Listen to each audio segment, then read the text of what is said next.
তো বন্ধুরা, রাধে রাধে। চলে এসেছি আজকে আমি নতুন একটা ভিডিও নিয়ে। তো আমি আগের ভিডিওগুলিতে বলেছিলাম যে মীরা কিভাবে স্বর্গ থেকে মর্ত্যলোকে জন্মগ্রহণ করেছিল আর মীরা কিভাবে গদাধর পণ্ডিতের থেকে জ্ঞান অর্জন করেছিল। তো আজকের ভিডিওতে আমি আপনাদের বলবো যে মীরার গিরিধারীর প্রতি ভক্তি এবং ভালোবাসাটা কিভাবে বেড়ে উঠল। তো চলো বন্ধুরা, আমি ভিডিওটা শুরু করে দেব। একদিন মীরার পরিবারে এক বৈষ্ণব সাধু এলো। সেই সাধুর স্বাস্থ্যের প্রতি জ্ঞান অনেক ছিল, আর সেই সাধুর কাছে একটি গিরিধারীর মূর্তি ছিল। সেই গিরিধারীর মূর্তিটি এমনই যে কেউ যদি তার মুখের দিকে তাকায় তাহলে যে কোনো মানুষের মনই আনন্দে ভরে উঠবে। মীরা সেই গিরিধারীটিকে দেখতে পেল, আর সে সাধুর কাছে গিয়ে বলল যে সাধু মশাই, আপনার গিরিধারীটি আমাকে দিন না। তখন সাধুটি এই কথা শুনে মীরাকে বলল যে না, এটিকে বৈষ্ণব মতে সেবা দিতে হয়, পুজো করতে হয়, ভক্তির সাথে ডাকতে হয়, তুমি এগুলো পারবে না। এই বলে তিনি সেখান থেকে চলে যায়। তার পরের দিন মীরা সেই একই বায়না বারবার করতে লাগলো যে সাধু মশাই, আপনার গিরিধারীটি আমাকে দিন না, আমি বৈষ্ণব মতে যত্ন করব, পুজো অর্চনা করব, ভক্তির সাথে গিরিধারীকে ডাকবো, আপনি একবার আপনার গিরিধারীকে দিয়ে দেখুন না। তখন সাধু বলল, না, তুমি এইটুকানি মেয়ে, তোমাকে কে দেখে তার ঠিক নেই, তুমি আবার দেখবে গিরিধারীকে, আবার তুমি বৈষ্ণব মতে পূজা করবে। এই বলে সাধুটি আবার চলে যায়। তো মীরার সঙ্গে সাধু যতবারই দেখা হয় মীরা সেই একই বায়না করতে থাকে যে সাধু মশাই, আপনার গিরিধারীটি আমাকে দিন না। এবার এইভাবে বলতে বলতে একদিন সাধু মনে মনে ভাবে যে এই মেয়ের তো দিন দিন বায়না বেড়ে যাচ্ছে, এর একটা কোনো ব্যবস্থা করতে হবে। তখন সাধু রত্নসিংহের কাছে যায়। রত্নসিংহের কাছে গিয়ে নালিশ করে, আর রত্নসিংহ ভাবে যে আমার মেয়েটা একটু অন্যরকম, আর পাঁচটা মেয়ের থেকে অনেক আলাদা, সে হয়তো খেলার ছড়ে গিরিধারীকে পেতে চাইছে।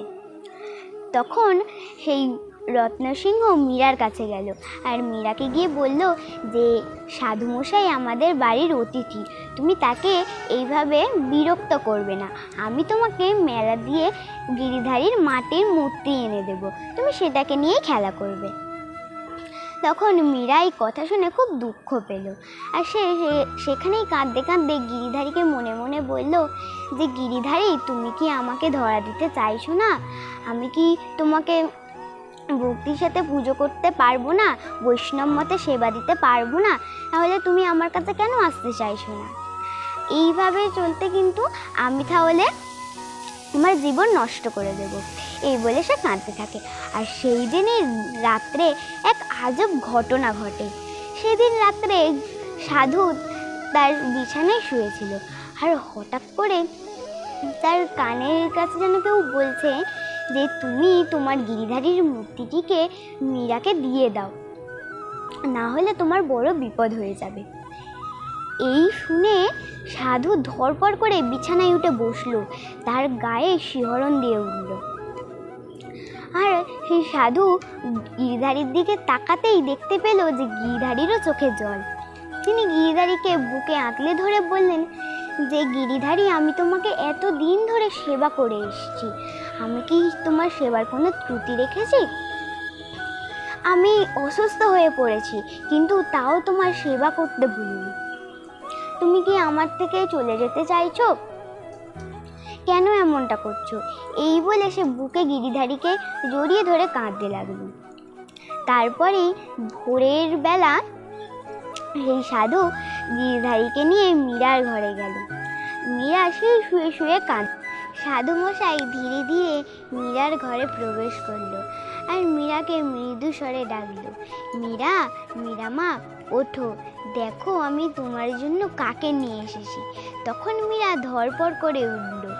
মীরা দেখলো যে সাধু মশাইয়ের কোলে ওটা কে? গিরিধারী না? তখন মীরা মনে মনে ভাবলো যে আমার স্বপ্ন মনে হয় সত্যি হয়েছে। সে সাধুমশাইকে বলল যে সাধুমশাই, আপনি আমার কথা শুনেছেন?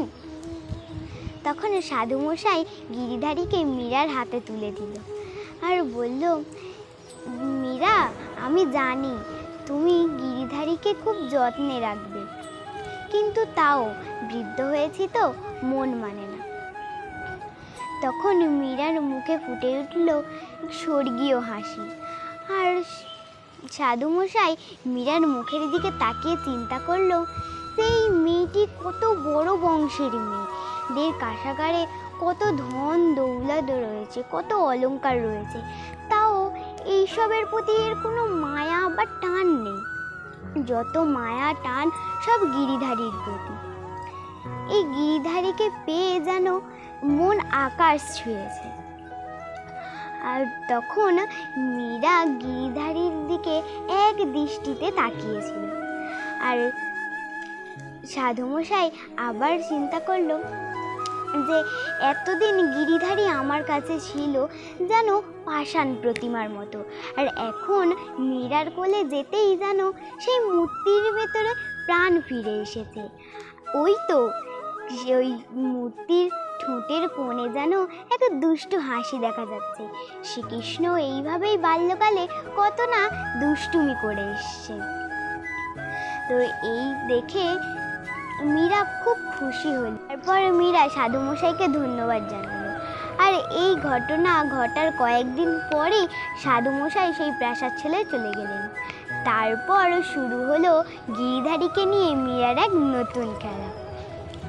কখনো মীরা গিরিধারীকে মাথায় নিয়ে নাচতো, আবার কখনো গিরিধারীকে মাঝখানে রেখে তার চারপাশে ঘুরতো, আবার কখনো তাকে বুকে জড়িয়ে তার সব কথা বলতো, আবার কখনো চারণঘরে নিয়ে গিয়ে তাকে স্নান করাতো। আর মীরা যখন কোনো কিছু খেত, গিরিধারীকে না দিয়ে কোনো কিছু খেতই না। আর সেই গিরিধারীর সামনে বসে কতই না গান, ভজন, সঙ্গীত লিখেছে, আর সেই গানই গিরিধারীকে শুনিয়েছে। তো রাধে রাধে বন্ধুরা, আজকের মতো আমি এখানেই বিদায় জানাবো। আমি আশা করব আপনাদের ভিডিওটি ভালো লেগেছে, নাও ভালো লাগতে পারে। যদি ভালো লেগে থাকে তাহলে অবশ্যই লাইক, সাবস্ক্রাইব করবেন। আর হ্যাঁ বন্ধুরা, সাবস্ক্রাইব কিন্তু অবশ্যই করবেন, কারণ আরও নতুন নতুন ভিডিও আসতে চলেছে। মীরার কার সাথে বিয়ে হলো, কখন বিয়ে হলো, এগুলো কিন্তু সব আসবে। তাই জন্য বলছি চ্যানেলটাকে সাবস্ক্রাইব করে। তো আজকের মতো আমি এখানে বিদায় জানাবো। টাটা।